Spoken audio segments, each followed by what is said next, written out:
I watched a mechanic turn a $12 part into a $2,200 invoice. I was standing 3 feet away. I didn't say a word. I'm not proud of that, but you need to hear exactly how it happened, because the same setup is sitting in a shop near you right now waiting for the next person who's in a hurry. A guy comes in on a Tuesday morning, single dad, older Toyota, past a 150,000 miles, still solid, except for one problem. It cranks. Sometimes it catches, sometimes it doesn't. He drops it off before his shift starts and tells the advisor at the counter he's got $400 to work with this month. Not this repair, this month. Rent, kid, groceries, everything. $400. Hold on to that number. The tech pulls the car into the bay, runs the scan, and gets a fuel pressure code. He knows exactly what that means. On a Toyota this age, an intermittent no-start almost always traces back to one part: the fuel pump relay. It's a small plastic switch that lives in the fuse box under the hood. The part costs between $10 and $30. Swapping it takes 20 minutes once you know which slot it sits in. That's not what went on the estimate. The estimate said full fuel pump assembly, tank drop, new fuel filter, a fuel system cleaning nobody asked for and nobody diagnosed as needed. By the time the advisor read the total back over the phone, it landed on $2,200 for a problem that starts as a switch you could hold in your palm. Let's talk about that fuel system cleaning for a second, because that's the part that tells you everything. A fuel system cleaning isn't a diagnosis, it's a menu item.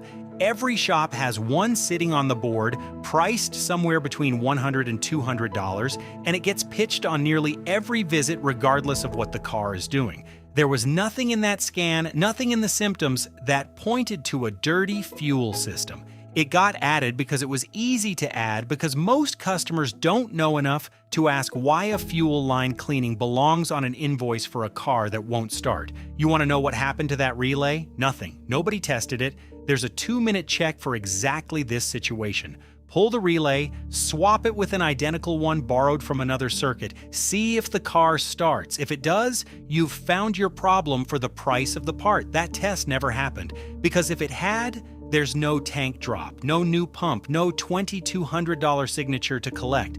I know that because I asked.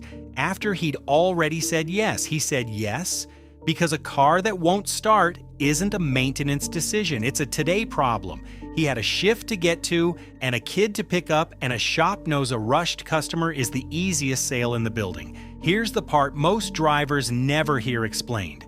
Under flat rate pay, a tech doesn't get paid for the hour a job takes. He gets paid for the hours the job is billed at. A relay swap bills at maybe 0.2 of an hour. A full fuel pump job with a tank drop bills at 3 to 4 hours. Guess which one the shop is going to find a reason to write up? That's not a rumor. That's the incentive built into the pay structure. And it's the same structure at most shops in this country.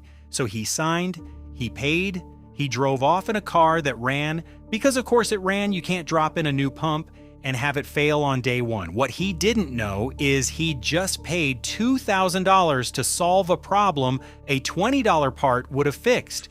Remember that $400 budget from the start of this story? He didn't have $2,200. He put the difference on a card at whatever interest rate that card charges to pay for work his car never needed. Here's the number that should bother you. Nothing about what happened to him was illegal. Nobody lied on the paperwork. His car did have wear on that fuel pump, the way every car past 150,000 miles has wear on that pump. They just skipped the cheap test that would have told the truth, because the truth was worth $20 and skipping it was worth $2,200. That's the gap you need to see. Most of what happens in this industry isn't fraud. Fraud gets you sued. This is quieter than that. It's the test nobody runs, because the expensive answer pays better than the honest one, and there's no law against being lazy in your own favor. So here's what changes for you, starting with your next repair. If a shop tells you an intermittent electrical problem needs a part replaced, a pump, a sensor, a module, ask one question before you approve anything. Did you test the relay or the fuse on this circuit first? If they hesitate or the answer is no, ask them to run that test before you sign off on the bigger job. It costs them almost nothing. If a shop pushes back on a 2-minute test before a $2,000 repair, that tells you everything about who you're dealing with. Ask for the failed part back, too. Every legitimate shop can hand you the piece they pulled out of your car. If they can't produce what supposedly killed your fuel pump, that's not a policy. That's a red flag standing behind a counter with a credit card machine on it. One more thing worth asking for, the actual diagnostic trouble code, the number the scan tool spit out, not just the shop's interpretation of it. Look that code up yourself before you approve 4 figures of work off the back of it. It takes 2 minutes and it turns you from a rushed customer into an informed one, which is exactly the customer shops like this don't want to see walk in. That single dad never got his 2-minute test. He got a $2,200 bill and I stood there and let it happen. Because it wasn't my ticket and it wasn't my customer. And speaking up out loud in that shop would have cost me more than it cost him. I've thought about that morning more than I'd like to admit. I'm not telling you this story so you feel bad for him.